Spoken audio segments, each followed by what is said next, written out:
So the Slate Digital All Access Pass in 2023. I'm making this video for a couple reasons. One, I wanted to get feedback from you, the community, to see if you have the All Access Pass and why you're sticking with it. And I want to hear from those of you who had it in the past and may have dropped it, because I think I might be leaning towards that second camp. Let me know in the comments if you were a subscriber and you moved away and kind of the alternatives that you went to, or if you are still a current subscriber and why it's still working for you. The other reason why I wanted to make this video, I feel like there's not a whole lot of recent videos out there about the All Access Pass. So people who are looking to subscribe or considering it, there's not a lot of current information out there about this mega bundle. I've had the Slate Digital All Access Pass for like 7 years now. You know, over the years I've paid anywhere from $9.99 a month, which is what I'm paying now because my credit card expired and I had to re-up my subscription with a different username. I don't know how often they'll let you do that. And then it's going to jump up to $15 a month after that. It roughly equals like $1,000 that I've spent on this subscription. And you know, I don't own any of those plugins. Let's talk about the plugins that I use. There's some that I use more often than others. The ones that I use pretty much all the time, Infinity EQ. I was really excited when they released that because I was looking for something like the FabFilter EQ, a precision EQ with lots of options, can do mid-side, you know, you can change kind of the slope and you can get really precise with that EQ. I really like it. I put it on nearly every track just to shape sound before I go into compressors and things like that.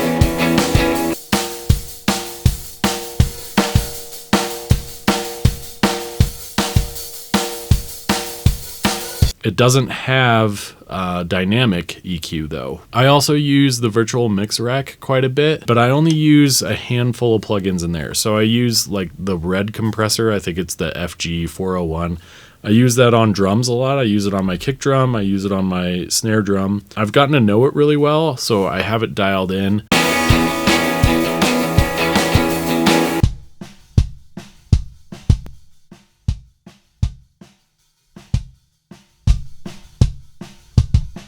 I also use the gate. The gate on drums is the best I've ever used.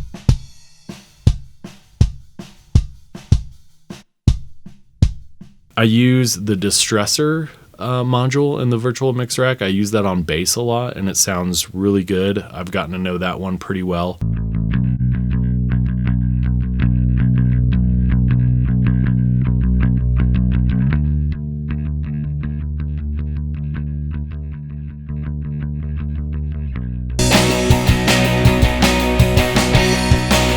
I use the CS lift. It adds a really nice top end to like snare drums. You can also get that nice like clicky sound on a kick drum. And I haven't really come across a plugin that does that as well as it does.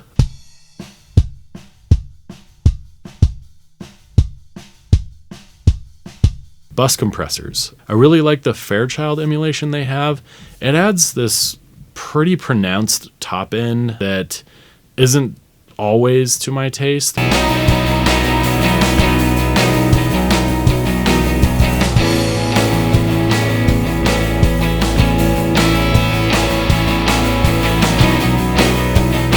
I use the red bus compressor on drums a lot. I like it. It's fairly transparent.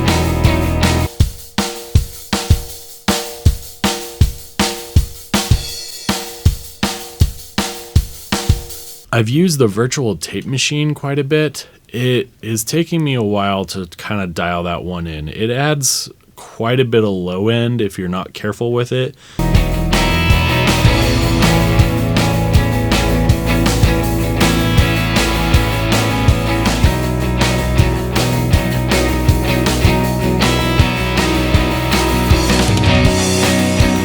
I use Fresh Air quite a bit. That's free. You can just go out and get that right now. I've used the Auto Tune in the past, Meta Tune I think it's called.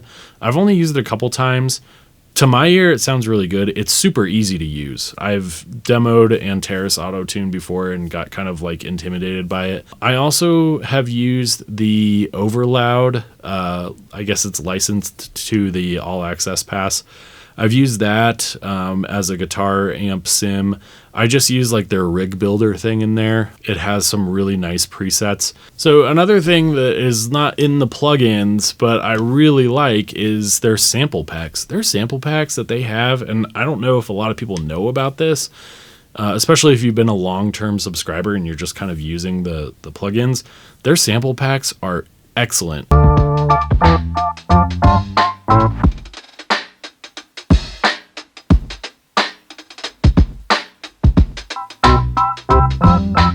I've used the Anna synth, which on its own is a really, really powerful synth, but I'm not like a huge synth guy, and that is a super complex synth. I mean, you can get really, really in the weeds with it. Those are the plugins that I use. It's not a whole lot when you consider everything that is involved. For example, the virtual mix rack, they have like a whole set of preamp emulations and console emulations. When I didn't have my external preamp hardware stuff that I use right now, I use that stuff quite a bit. I kind of just like would set up, whenever I'd set up a new channel, it would just go through like their Neve emulation and then the Neve EQ, and then I would sum things to their virtual console thing. So I kind of used it the way you're supposed to use it. And honestly, I didn't really get a sonic difference out of it that made a significant impact on what I was doing. And they eat up processing power, especially if you have them on every channel.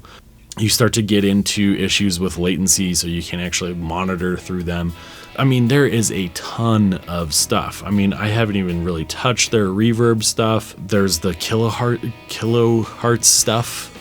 There's like the entire plugin bundle through them that I haven't really used at all. And I know that it's sort of like geared towards electronic musicians. I'm sure that they're all great, but why do I need, you know, a compressor from Kilohertz, 3 compressors in the virtual mix rack, 3 bus compressors? I don't need all that. I mean, it's great to have options, but at the end of the day, I'm a hobby home studio guy.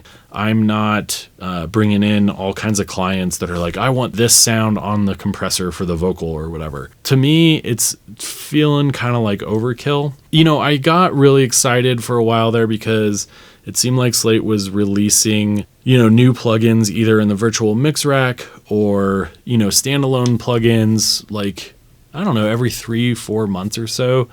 And there was something new to get excited about. After the sale to Audiotonics, I think it's Audiotonics, their emphasis on the Slate All Access Pass sort of dwindled, and they haven't really been doing a lot there. I think the most recent one was that they added like a high-end saturator, I forget what it's called. And then before that, they added the channel strip that is supposed to emulate an SSL, I think. I haven't really messed with them. You know, I was sort of excited for all this new stuff, and now I'm just to the point where I'm like, oh, you know, something else cool to try, but am I really going to use it in my workflow? I kind of know what I like at this point. So let me know in the comments if you're a Slate All Access Pass subscriber and which plugins you use the most. Like I said at the beginning of this video, I think I may be in the camp of moving away from Slate Digital Bundle, but I don't want to quite go there yet because there are definitely some plugins that I'm super reliant on that I use on every mix. Like I said, the Infinity EQ, well, the alternative to that is obviously FabFilter. You know, I'm considering maybe doing the FabFilter mastering bundle, which has, you know, the EQ, the compressor, the limiter, and then I think the multi-band compressor in there too. So, I mean, that may be an option. I'll probably wait for it to go on sale.